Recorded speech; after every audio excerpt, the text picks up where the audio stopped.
Sean muy bienvenidos. Estamos compartiendo nuestro altar familiar, serie 2022. Sería bueno que podamos leer el libro de Filemón.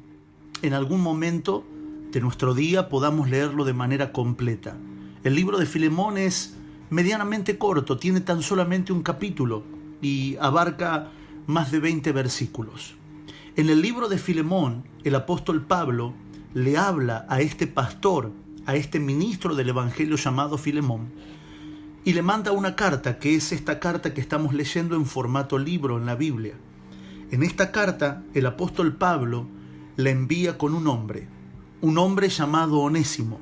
Este hombre en algún momento trabajó con Filemón, estuvo cerca de él, pero terminó preso. La historia dice que quizás haya sido por algún tipo de robo o alguna estafa. El asunto es que Onésimo en la cárcel compartió celda con el apóstol Pablo. Pablo lo instruyó, lo engendró en el evangelio y lo envía a Filemón, porque Pablo quedó preso, pero Onésimo quedó libre. Lo envía a Filemón con esta carta, diciéndole en la carta de que lo había engendrado en el evangelio y que Onésimo ya no era el mismo. Ahora, Filemón capítulo 1 en el verso número 4, vamos a leerlo juntos. Filemón capítulo 1 en el verso número 4 dice: «Doy gracias a mi Dios, haciendo siempre memoria de ti en mis oraciones, porque oigo del amor y de la fe que tienes hacia el Señor Jesús y para con todos los santos». O sea, Filemón tenía la genética de Dios, lo que hablábamos en el altar pasado. Había sido engendrado por Pablo, por eso es que tenía amor, tenía fe, que son las características de la naturaleza de Cristo. Verso número 6 dice: «Para que la participación de tu fe», tenía fe también, «sea eficaz en el conocimiento de todo el bien que está en vosotros por Cristo Jesús.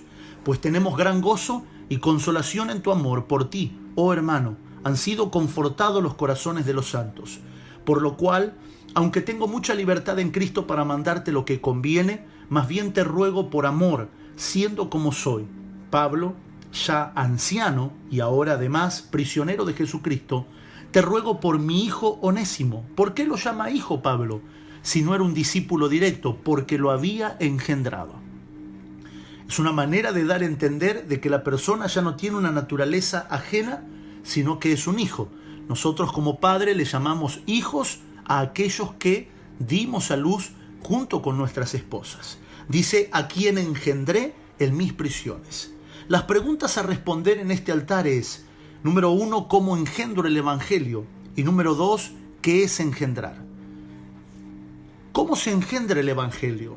El apóstol Pablo lo tuvo a Onésimo en el lugar donde lo tenía que tener, en la cárcel. Hay personas que no serán engendradas en el evangelio hasta que estén en el lugar donde tienen que estar. Hay personas que andan vagando lejos del Señor, algunos en rebeldía, otros en su propia vida, no en pecado ni en disensiones, pero hacen su vida como si no les hiciera falta todavía el evangelio. Tenemos que creer que llegará un día, llegará un momento, llegará una circunstancia donde la persona estará en la cárcel. Y no estoy hablando de que quedará preso. Lo que estoy diciendo es que las cárceles en la Escritura nos hablan de un lugar, un sitio donde la persona realmente puede ser tratada por Dios y Dios puede sacar un fruto. Piense esto: los libros más ricos del Nuevo Testamento fueron escritos en una cárcel por el apóstol Pablo. Piense esto: los 5 primeros libros de la Escritura fueron escritos por Moisés en un lugar que parecía una cárcel, porque era la punta de una montaña donde no se podía mover, no podía salir a ningún lado. Allí arriba fueron escritos y recibidos esos libros. Cuando Dios nos tiene en el lugar donde nos tiene que tener, es que podemos ser engendrados. Por eso no tenemos que dejar de amar. Por eso no tenemos que dejar de soportar, de aguantar, de tolerar. Porque las personas a veces piensan que son libres, pero poco a poco se están encarcelando.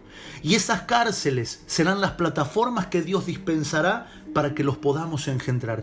¿Y cómo los vamos a engendrar? No a martillazos, no, como diríamos chabacanamente, a los palos, No los vamos a engendrar obligadamente, lo vamos a engendrar a través de la palabra de vida. Escuché una vez decir a un hombre a quien respeto mucho que Jesús lloró ante la tumba de Lázaro, pero no lloró de tristeza o no lloró porque estaba muerto. Lloró porque se dio cuenta de que Lázaro no hubiera cumplido el propósito por el cual tenía que cumplir a menos que esté en esa tumba. De esa tumba Jesús llamó a Lázaro, Lázaro se levantó de entre los muertos y dice la palabra que la gente iba más a ver a Lázaro que a Jesús. Este orador, a quien respeto muchísimo, un apóstol de Jesucristo, dijo que Jesús lloró frente a la tumba de Lázaro porque dijo: por fin te tengo donde te tenía que tener. El Señor nos pondrá a la gente en el lugar donde tienen que estar.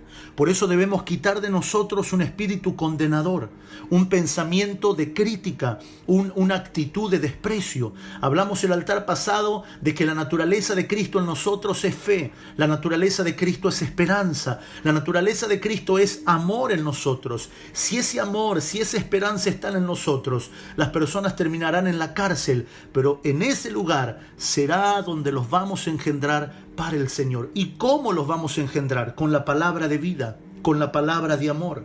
Los vamos a engendrar a través de la palabra viva y eficaz. Por eso es que lo que hablamos no es Biblia solamente. Lo que hablamos no es una prédica que bosquejamos solamente. Lo que hablamos es una palabra que tiene espíritu y vida.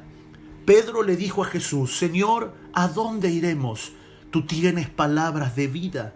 Las palabras que Jesús les habló a sus discípulos los engendró, porque no eran discursos motivacionales, no era coaching motivacional, eran palabras que tenían espíritu y que tenían vida. Y ahora, ¿qué es engendrar sino fecundar? ¿Saben qué es fecundar? La fecundación es el momento en la panza de la mujer, por decirlo de alguna manera, donde el óvulo recibe al espermatozoide. Ese momento invisible, oculto, que nadie lo ve, donde la mujer en su cuerpo tiene algo que se llama óvulo y el hombre ha depositado en la mujer algo que se llama espermatozoide, y hay un encuentro donde eso se funde, y en esa fundición, estoy tratando de hablar en palabras sencillas, se produce el nacimiento de un bebé. Se comienza a formar, no nace ya a la vida, se comienza a formar un bebé. Eso se llama fecundación. Lo que nosotros hacemos cuando enviamos la palabra de vida es que cuando la persona lo recibe, es fecundada. Y en esa fecundación hay una operación del Espíritu Santo tan poderosa que hará que la persona no sea convencida por un mensaje, ni por un levantar de manos, ni por un decir acepto a Cristo como mi Salvador, sino que le entró, penetró en ella el espíritu de vida del Señor, y ya las cosas no serán como antes. La comida no tendrá el mismo sabor, el paisaje no tendrá el mismo color, la vida no tendrá sentido sin el Señor, porque la palabra de vida lo ha engendrado. Ese es el privilegio de engendrar. Esa es la impartición de vida en las personas. ¿Cómo engendramos? No teniendo solo una palabra de letra, no teniendo solo una palabra que hayamos aprendido de memoria. Debemos conocer la Biblia, para eso tenemos escuela, tenemos SEMAD, tenemos institutos bíblicos, pero debemos ir más allá de la página, más allá de la letra. Es la palabra de vida que entra en la persona y nada vuelve a ser igual. Y esto traerá nuevas vidas en el Señor. No personas convencidas, sino personas nacidas de nuevo en el Señor. Amén. Si este altar familiar fue de crecimiento para tu vida, te animamos a que puedas compartirlo con alguien.